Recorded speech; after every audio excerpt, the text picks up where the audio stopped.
I spoke to Tim Unwin, UNESCO Chair in ICT4D and Emeritus Professor of Geography at the University of London. I asked him how Kenya is managing to buck the regional trend. I think it's got many things going for it. It has, as you well know, it has very rich natural resources in its environment, and it's by and large got a pretty well-educated population, and I think that's one of its strengths. It's also come to grips with, or is coming to grips with, some of the political turmoil. And we look back to the 2007-8 elections when there was all that political violence. And that wasn't really a sound basis to move an economy forward productively. I think many people are now recognizing that, although foreign direct investment is still quite low. It has increased dramatically. I think something from around 500 million in 2013 to just under $1 billion in 2014. So that's going in the right direction.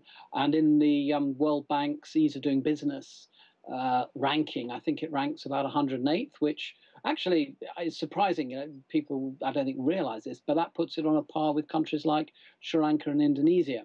So there is a growing optimism about the country. And we've got to remember also, it's not one of the biggest countries in Africa, but it has a population of around 45 million, which provides a pretty sound market for economies and businesses to begin to grow. So there are lots of positives. And Tim, as you say, you have this young, educated population. So what about some of the industries? What are some of the sectors that's really fueling that economic growth? Well, my interest is particularly in telecommunications, and there has been a real expansion there.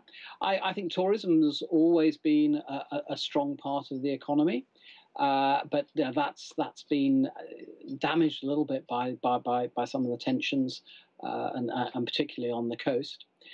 Agriculture is sound. I mean, those of us living in Britain know that many of our French beans come from Kenya, so there's potential there.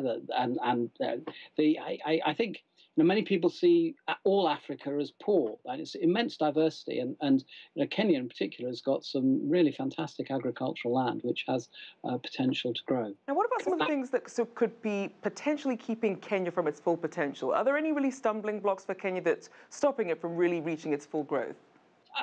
There are challenges. Infrastructure remains a challenge. Electricity, roads, railways. I mean, they're putting a new railway in with 90% Chinese funding from Mombasa up to Nairobi and then on into Rwanda, Uganda and Sudan. So things there are moving in the right direction. And I think, in the last decade, a lot more attention across the world and in Africa in particular has been put into ensuring that good governance, democratic processes are in place. And there's always that fragility. I think the terrorist activities, the political violence, which is under a decade ago, still have memories for people who would like to invest but aren't sure. So I think that is beginning to improve. The elections next year, obviously, we're all hopeful that they will be peaceful and that will enable this growth to continue. And it's got an interesting Vision 2030 development agenda, which focuses on sort of 3 key pillars: economic, social, and political.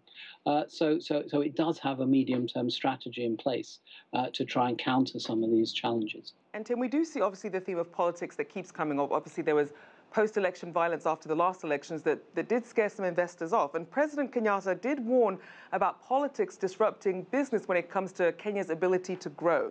Yeah. How would you describe the role of the political situation when it comes to what happens in Kenya's economy? Well, I think and this isn't just Kenya, across Africa, political instability is very damaging to a country. For me, above all, it's damaging when people get injured and killed, and so it's that human tragedy. But from an economic perspective, instability can damage the whole business infrastructure. If you say you've got an internet business and there's violence, I mean, you cannot deliver your products to the parts of the country where there is violence. But more substantially across the sector as a whole, people are not going to want to come and invest. They're not going to want to take the risks. And all investment is a risk of some sort, unless they can be sure that they can reap the benefits of that investment. And I think a challenge that I haven't heard pointed out enough about Africa and Kenya in particular is that a lot of the investment that went in 10, 15 years ago was sort of countering in that fact that these were unstable, they were slightly risky investments. And so people wanted returns on investment in a relatively short time. If you can guarantee stability, people are willing to invest over the longer term and can then bring services at perhaps more affordable prices. If you like what you just saw, follow us on social media and visit our website, cctv-america.com.